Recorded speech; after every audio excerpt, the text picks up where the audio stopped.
राज्य में नगर निगम चुनाव की प्रक्रिया तेज हो गई है। सुप्रीम कोर्ट के आदेश के बाद राज्य निर्वाचन आयोग ने महाराष्ट्र सरकार को चुनाव की तैयारी शुरू करने के निर्देश दिए हैं।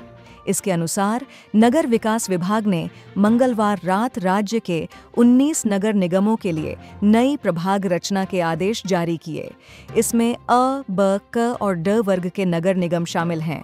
नई प्रभाग रचना 2011 की जनगणना के आंकड़ों के आधार पर की जाएगी। हालांकि इस दौरान हाल के वर्षों में बने नए रास्ते और सीमाओं में हुए छोटे-मोटे बदलावों को भी ध्यान में रखा जाएगा। इस प्रक्रिया में लगभग 2 महीने लगेंगे और संभावना है कि पावस के बाद यानी दिवाली के तुरंत बाद चुनाव कराए जा सकते हैं। महाविकास आघाड़ी सरकार के कार्यकाल में 4 सदस्यीय प्रभाग पद्धति को हटाकर 3 सदस्यीय प्रणाली लागू की गई थी, लेकिन ओबीसी आरक्षण सहित अन्य विवादों को लेकर मामला सुप्रीम कोर्ट में पहुंचा, जिससे चुनावों पर रोक लग गई थी। अब कोर्ट ने अगले 4 महीनों के भीतर चुनाव कराने का आदेश दिया है। बाद राज्य निर्वाचन आयोग ने नगर विकास विभाग को सभी जरूरी प्रक्रिया पूरी करने के निर्देश दिए हैं। प्रभाग रचना के लिए मंगलवार रात 2 अलग-अलग आदेश जारी किए गए। इसके तहत प्रत्येक नगर निगम आयुक्त को निर्देश दिया गया है कि वे प्रभाग रचना किस पद्धति से करनी है, इस पर स्पष्ट मार्गदर्शक नियमों का पालन करें। यदि पुरानी प्रभाग रचना को ही फिर से लागू किया गया तो लगातार दूसरी बार चुनाव होने की वजह से ओबीसी और सामान्य वर्ग, खासकर महिलाओं के लिए आरक्षण नए सिरे से निर्धारित करना होगा। प्रत्येक प्रभाग में मतदाताओं की संख्या बढ़ने की वजह से फिर से परिसीमन किया जाएगा और इसके लिए पिछली बार की अंतिम मतदाता सूची को आधार बनाया जाएगा।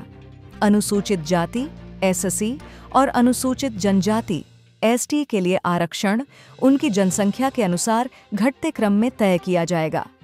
अनुमान है कि बड़े नगर निगमों में एक प्रभाग के मतदाताओं की संख्या 50,000 तक पहुंच सकती है। पहले की तुलना में यह संख्या दोगुनी हो चुकी है, जिससे चुनावी प्रतिस्पर्धा और रणनीति अधिक जटिल होगी। प्रभाग रचना की प्रक्रिया पुरानी प्रणाली के अनुसार ही होगी, लेकिन मतदाता सूची का पुनरावलोकन और आरक्षण प्रणाली लागू करने में लगभग 2 महीने का समय लगेगा। इसी के बाद अंतिम प्रभाग रचना को मंजूरी के लिए निर्वाचन आयोग को भेजा जाएगा। जनगणना विभाग से 2011 के अनुसार आंकड़े और मानचित्र लिए जाएंगे। किसी भी तरह से वर्तमान मतदाता या रहवासी संख्या का प्रयोग प्रभाग रचना में नहीं किया जाएगा। नगर सेवकों की संख्या में किसी प्रकार की वृद्धि नहीं होगी। यह पूरी तरह 2011 की जनसंख्या के आधार पर तय की जाएगी।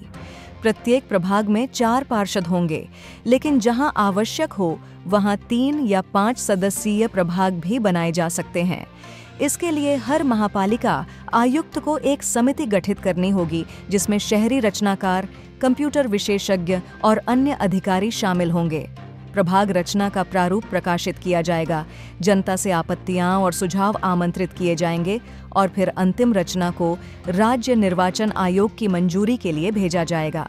पुणे, नागपुर, अवर्ग, नाशिक, ठाणे, नवी मुंबई, बवर्ग, वसई विरार, छत्रपति संभाजीनगर, कल्याण डोंबिवली, क वर्ग और अहिल्यानगर, अमरावती, अकोला, कोल्हापुर, सांगली, सोलापुर, मीरा भाईंदर, उल्हासनगर, भिवंडी, जलगांव, नांदेड़ वाघाला, धुले, मालेगांव, लातूर, चंद्रपुर, परभणी, पनवेल, इचलकरंजी और जालना ड वर्ग इन नगर निगमों में चुनाव कराए जाएंगे। हमारी कोशिश रहती है आपको सच्ची और निष्पक्ष खबरें देने की। अगर आपको हमारा काम पसंद आया हो तो वीडियो को लाइक, शेयर जरूर करें और लोक प्रश्न न्यूज़ चैनल को सब्सक्राइब करना ना भूलें। साथ ही बेल आइकॉन दबाकर नोटिफिकेशन ऑन कर लें ताकि हर अपडेट आप तक सबसे पहले पहुंचे। अगली खबर में फिर मिलेंगे, तब तक के लिए नमस्कार।